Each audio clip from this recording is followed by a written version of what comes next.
Hello everyone, and welcome to the Why Does My Horse podcast series. In this series, we use science to answer some of the common questions you might have about your horse child. If you want to get to know your horse better, then this is the place for you. Let's get into it. When your lovely horse feels the need to land a surprise bite on your butt while you're polishing their luscious coat, it's hard not to take it personally.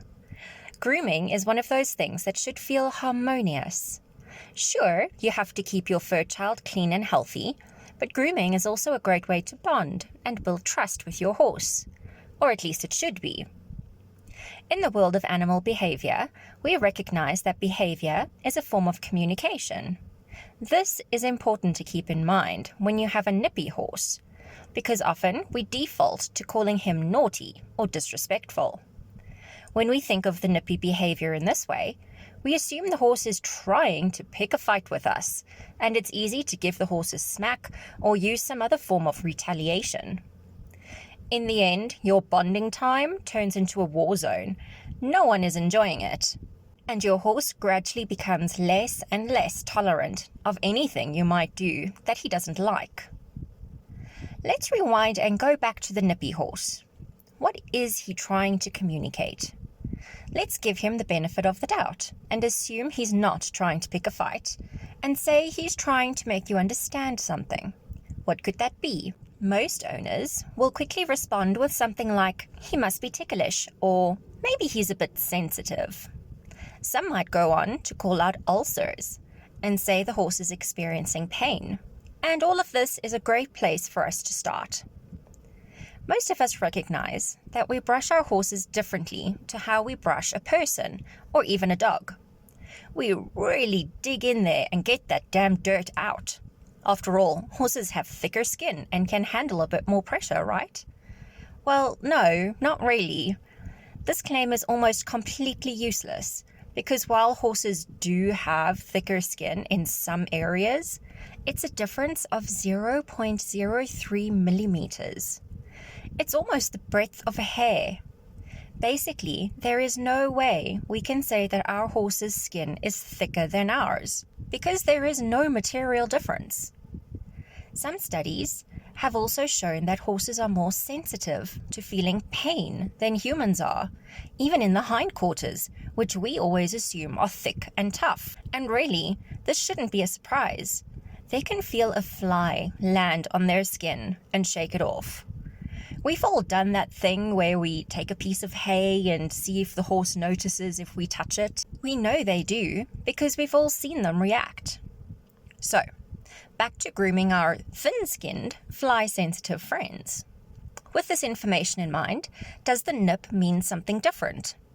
It absolutely can be pain or sensitivity, and we absolutely should be aware that we wouldn't brush our own skin with that amount of pressure. And we actually have no business brushing our horses that way. Of course, being creatures who take things too extreme, we might be tempted to now brush really softly. No, this is super creepy. A firm, confident, but gentle touch goes a long way. Often we will see that horses didn't start off with nipping straight off the bat. Nipping is a fairly aggressive behavior from a horse. They tend to be fairly passive creatures overall.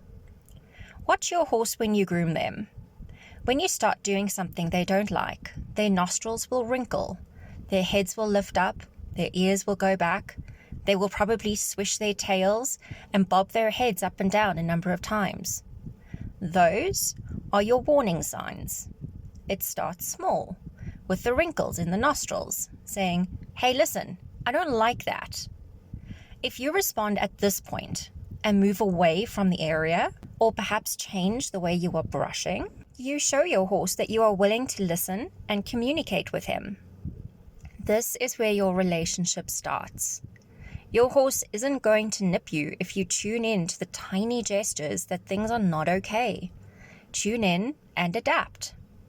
Now, I know there are some people listening who are saying, yes, but what if it's learned behavior? Or, that is ridiculous. If it's ulcers, no amount of gentle brushing will fix the problem. And of course, you are right. Every situation comes with a context, and some situations are quite complicated. Sometimes a horse will learn that their owner will scurry away if they land a solid nip while grooming, and thus they can avoid a long, boring session of faffing. Sometimes they have a medical condition and they will nip under a variety of circumstances, giving the clue that something more serious is afoot. It's important to keep these possibilities in mind so that we can explore them if changes in our grooming style are ineffective. However, for most horses, a touch of empathy goes a long way, and you might end up with far less awkward bruises to explain at home. That's it for today's episode. I hope you enjoyed it and learned something new about our incredible equine friends. I feel like it's compulsory to add that it would be great if you could like, share, comment, and subscribe. We're also available on Apple Podcast as well as Podcast for Spotify. See you next time.